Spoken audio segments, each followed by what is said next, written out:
Bonjour mesdames, bonjour mesdemoiselles, bonjour messieurs.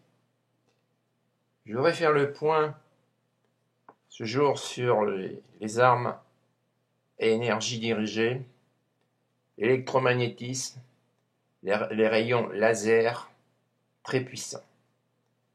Une anecdote m'est arrivée le 29 janvier 2016. Je mangeais à la cantine de France Télécom Montsouris avec des gens d'une grande sympathie qui ont bien voulu me reprendre et me servir à manger comme je l'avais fait auparavant il y a 5 ans. Je suis donc rentré, je me suis servi, j'ai pris, si vous voulez, de l'omelette et un plat de frites, et avec cela un dessert, une crème de marron. Je sais pas, c'est à laquelle j'ai payé. Je m'assois donc pour déguster tranquillement et calmement mon plat, puis mon dessert.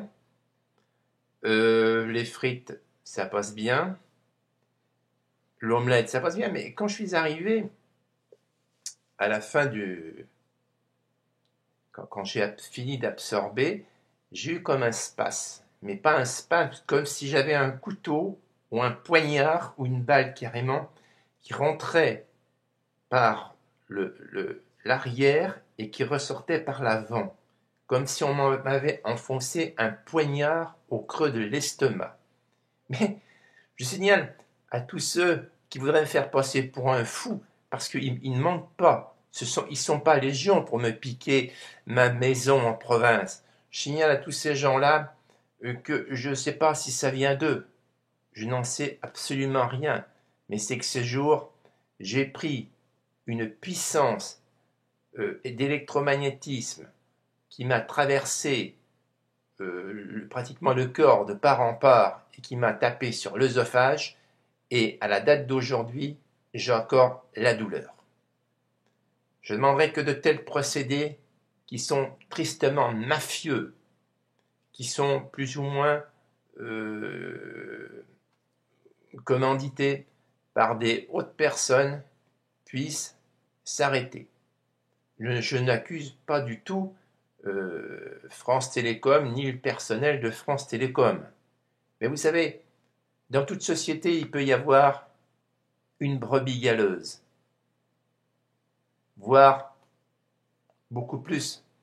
Parce que dans l'affaire qui m'arrive, les ondes électromagnétiques, on en a toujours autour de soi, mais on peut vous en envoyer d'une part.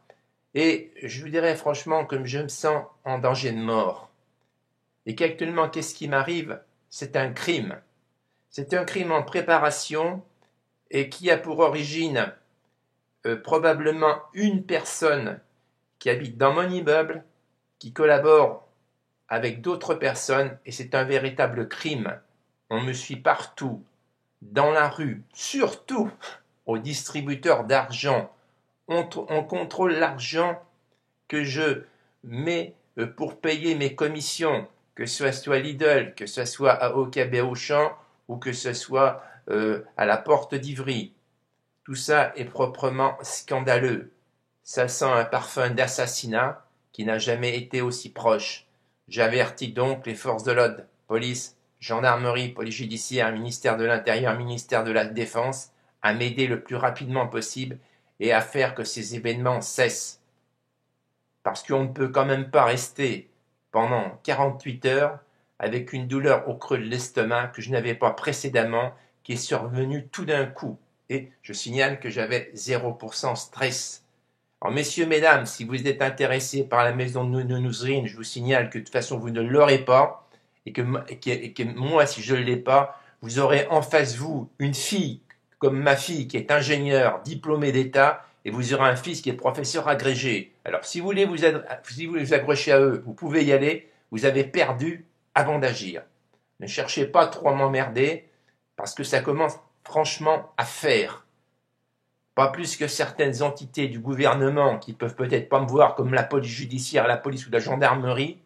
Ces gens-là, je leur demande de bien vouloir cesser leur processus mafieux qu'ils ont contre moi et ce réseau de gang stalking qui m'accompagnent tous les jours, soit dans la rue, soit quelque part, ou des gens quand je descends, qui descendent avec, en même temps que moi dans l'ascenseur pour m'humilier à l'entrée ou à la sortie, ou alors des voitures qui sont allumées, qui sont allumées devant ma porte, ou des voitures qui ont des vitres teintées, des gens qui sont cachés à l'intérieur pour tester mon comportement en permanence, pour faire des rapports, le seul but étant bien sûr l'hôpital psychiatrique et la prise de mes biens.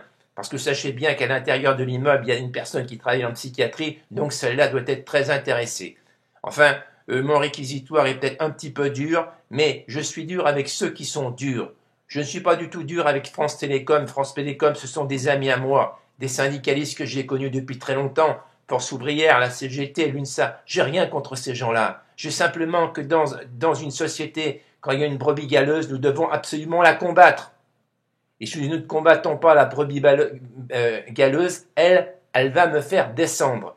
Je vous demande, messieurs et mesdames, de collaborer strictement tous les jours avec moi si vous savez quelque chose et de me téléphoner au 07 85 58 20 53 qui est mon numéro. Monsieur Gomé Jean-Jacques, si vous connaissez des renseignements, je serai l'homme le plus heureux de savoir d'où ça vient avant de ne pouvoir accuser des gens qui, en définitive, n'y sont pour rien.